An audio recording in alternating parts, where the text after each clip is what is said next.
Hi everyone, आज हम obstructive lung disease के बारे में पढ़ेंगे। ऑब्स्ट्रक्टिव लंग डिजीज़ की जो मतलब उसमें हम जो भी डिजीज़ हैं, एम्फाइज़िमा, क्रोनिक ब्रोंकाइटिस, एज़मा एंड ब्रोंकिएक्टासिस, इन सब के बारे में पढ़ेंगे।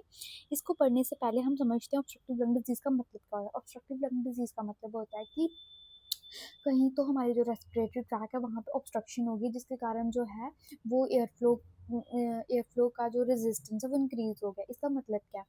देखो जो इसमें क्या होता है कि जो हम एयर है वो इजीली पास आउट नहीं कर पा रहे हैं, ठीक है, क्योंकि एयर फ्लो में क्या होता है उसका रेजिस्टेंस बढ़ जाता है। अब ये रेजिस्टेंस क्यों पड़ा? क्योंकि कोई तो ऑब्स्ट्रक्शन हमारी बॉडी में हो गया, ठीक है, रेस्पिरेटरी ट्रैक में। अब क्या होता है इसमें, क्या होता है ऑब्स्ट्रक्शन के कारण क्या होता है, जो एयर है वो हम बाहर अच्छे से नहीं फेंक पाएंगे, जिसके कारण क्या होगा, जो एयर है वो ट्रैप हो जाएगी, राइट, हमारे अंदर।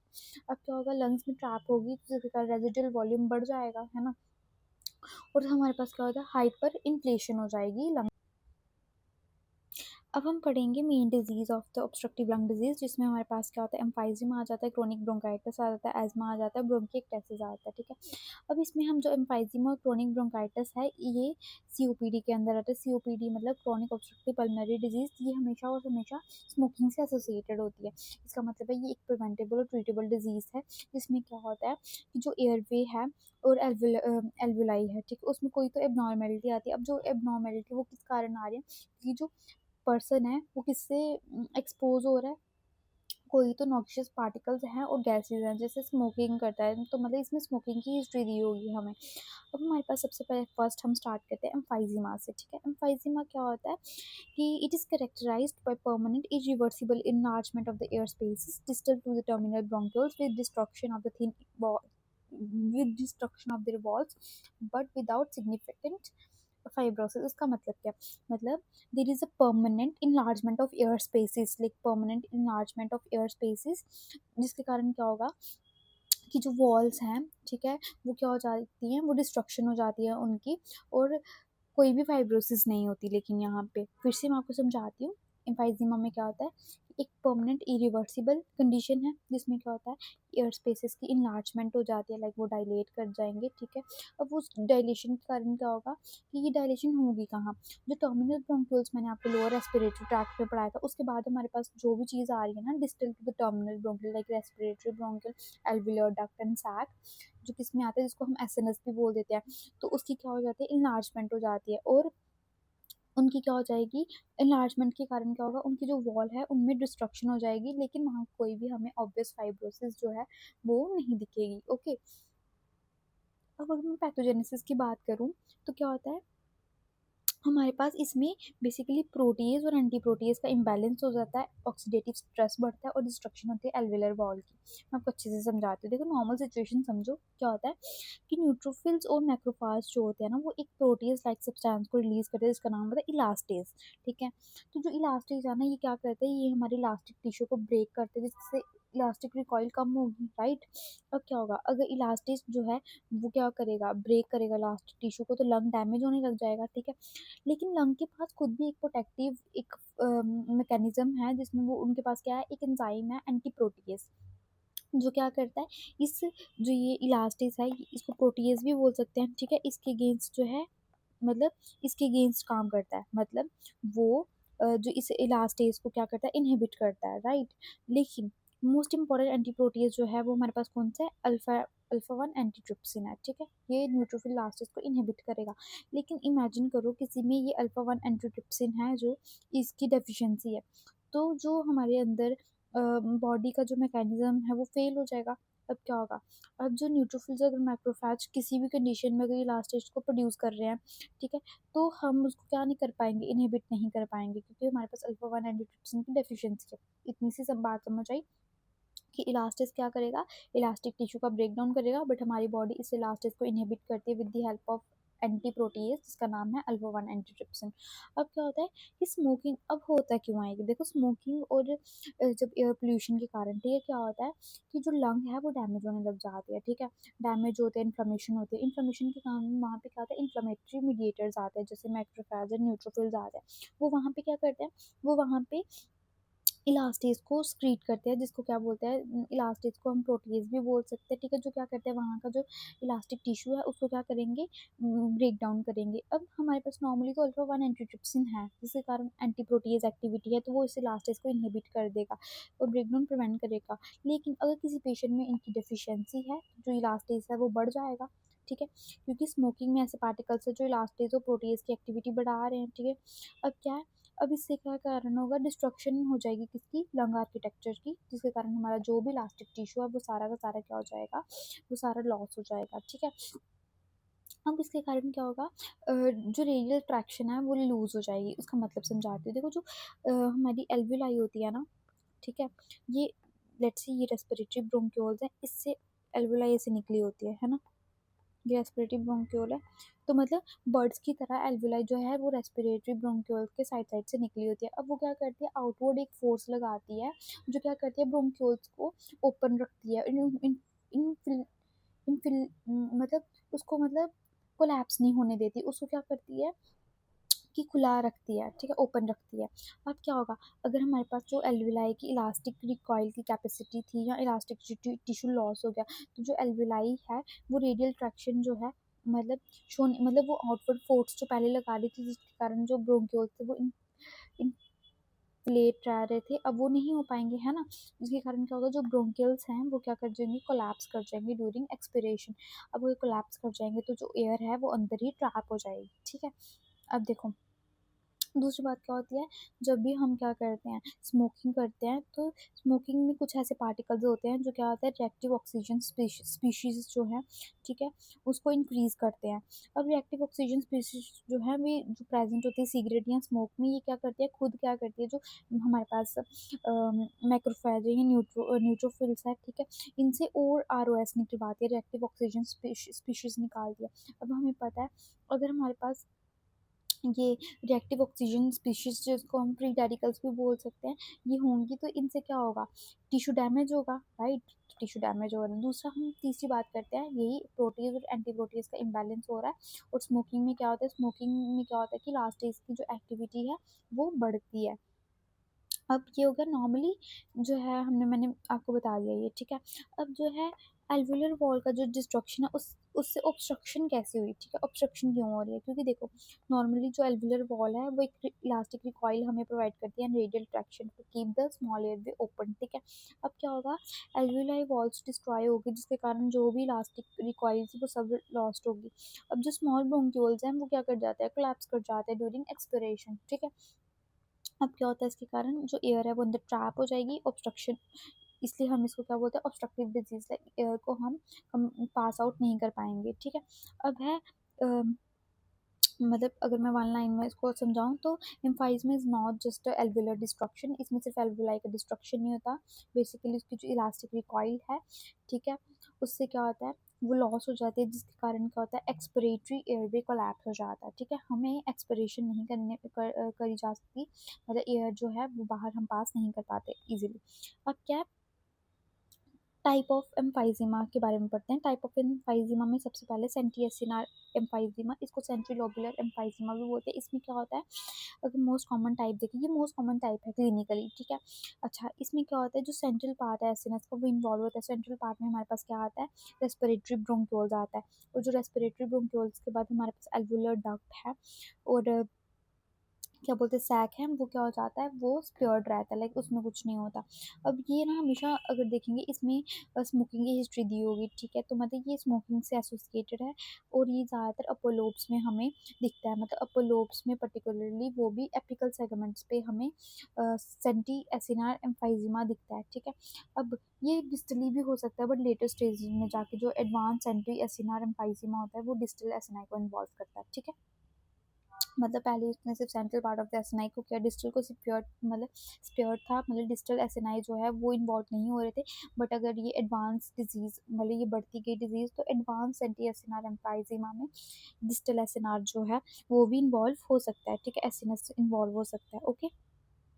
तो इसके important point, most common type है, कहाँ पे होता है, central part of the acinus को इन्वॉल्व करता है जिसमें रेस्पिरेटरी ब्रोंक्यूल्स आते हैं।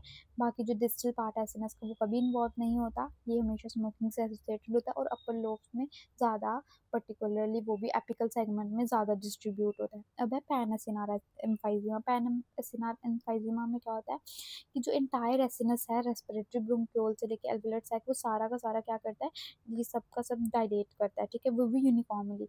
अब इसमें क्लासिकल एसोसिएशन जैसे सेंटी एसिनार में क्या था, स्मोकिंग थी, इसमें क्या होता है अल्फा 1 एंटीट्रिप्सिन की डेफिशिएंसी होती है, ठीक है।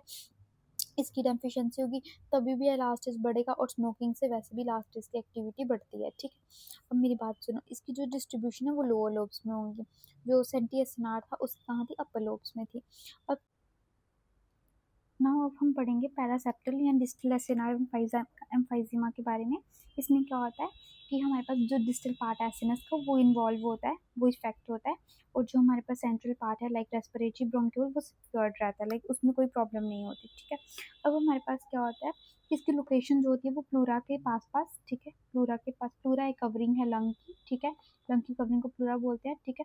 तो हमारे पास जो इसकी इन्वॉल्वमेंट होगी वो कहाँ पर होगी, सब प्लूरल रीजन में होगी, प्लूरा के पास पास, और इंटरलोबुलर सेप्टा में होगी, ठीक है।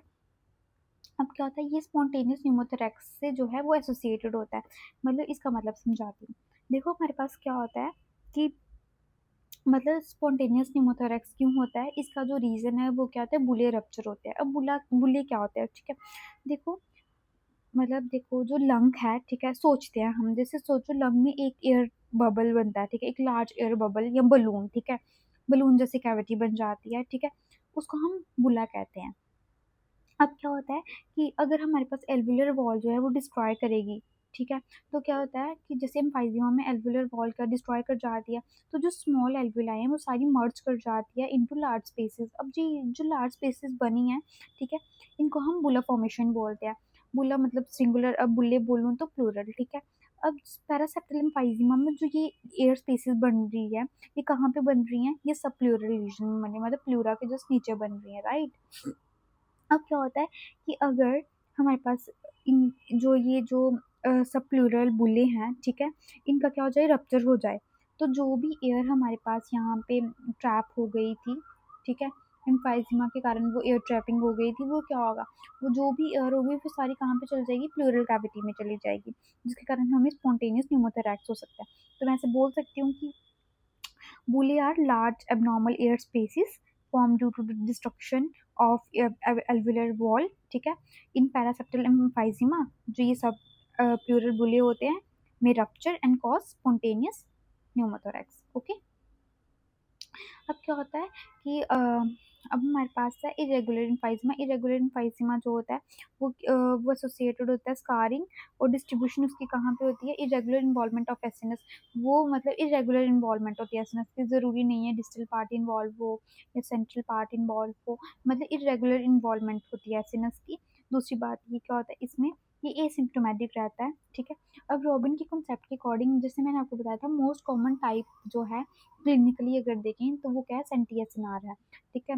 लेकिन अगर मैं आपको बताऊं कि क्या बोलते हैं उसको, अगर मैं हिस्टोलॉजिकली बताऊं तो ये सबसे ज़्यादा मोस्ट कॉमन है, ठीक है, हिस्टोलॉजिकली मोस्ट कॉमन, ठीक है। मतलब एक मिनट, देखो सेंट्री एसिनार जो है वो मोस्ट कॉमन क्लिनिकली है, लेकिन अगर हम हिस्टोलॉजिकली देखें तो इरेगुलर एम्फाइजिमा जो है वो मोस्ट कॉमन है, ठीक है, हिस्टोलॉजिकली।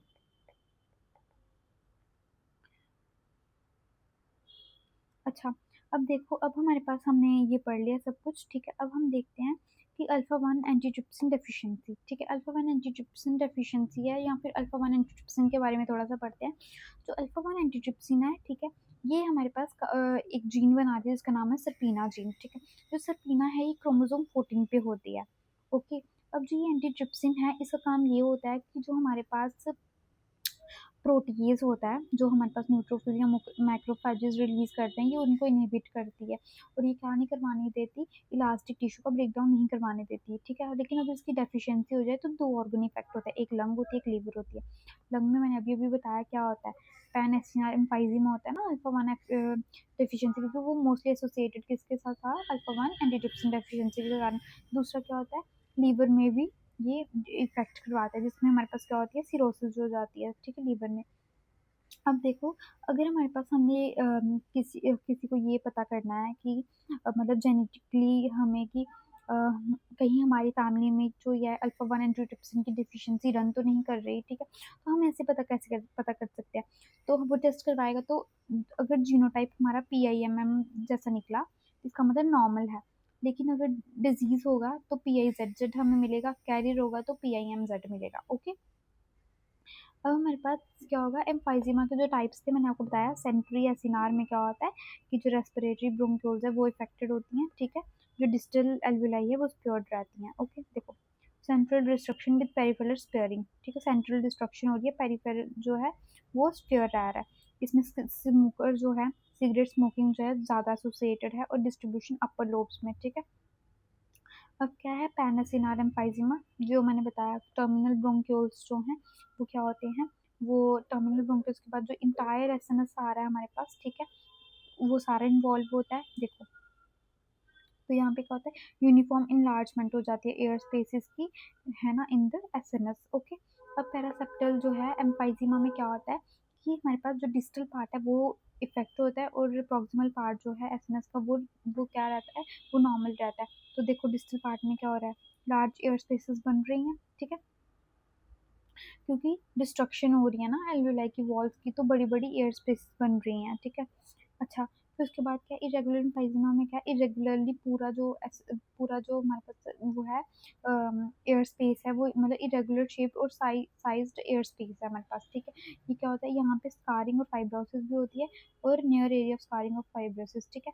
अब हमारे पास देखो, यहाँ पर पढ़ ली थी, part of acinus involve central part, ठीक है, और ये पैनासिनार में डिस्टल पार्ट, डिस्टल एम्फाइजिमा में इरेगुलर, इरेगुलर में, ठीक है।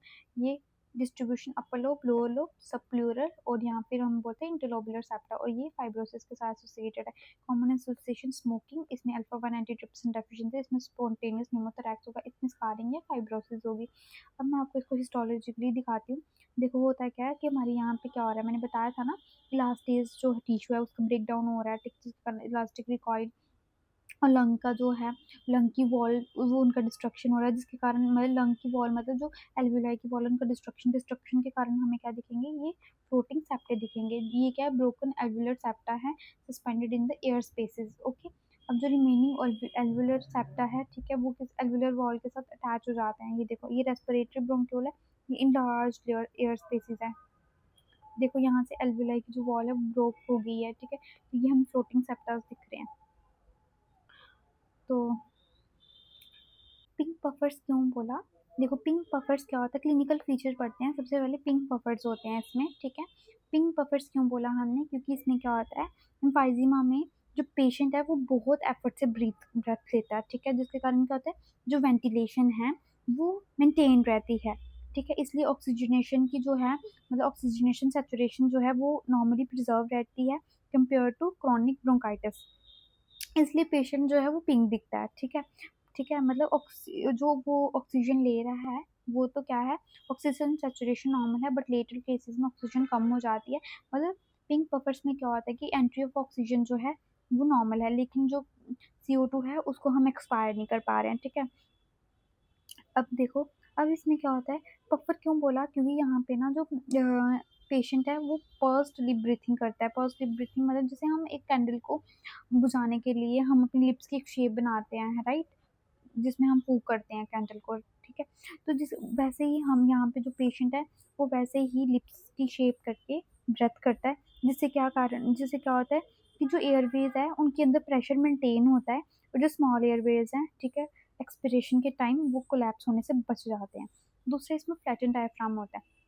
नॉर्मली हमारा डायफ्राम डोम शेप्ड होता है, ठीक है, लेकिन इसमें फ्लैटन क्यों हो रहा है, क्योंकि हमारी जो लंग्स हैं वो हाइपर इन्फ्लेशन है उनकी, इसलिए, ठीक है। अब हमारे पास देखो, पिंक पफर्स मैंने initially oxygen is relatively preserved, इसलिए इंसान पिंक दिखता है।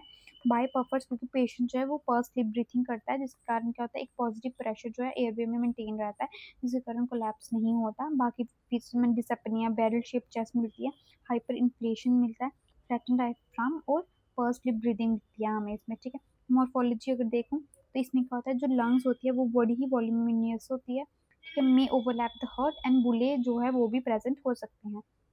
अगर एल्वेओलाई सेप्टा का जो है वो डिस्ट्रक्शन हो तो लार्ज एबनॉर्मल एयर स्पेसेस बन जाती है, जिसके कारण क्या होता है वॉल्स के बीच में मतलब the wall between alveoli are destroyed, जिसके कारण क्या होता है स्मॉल एयर स्पेसेस बन जाती हैं।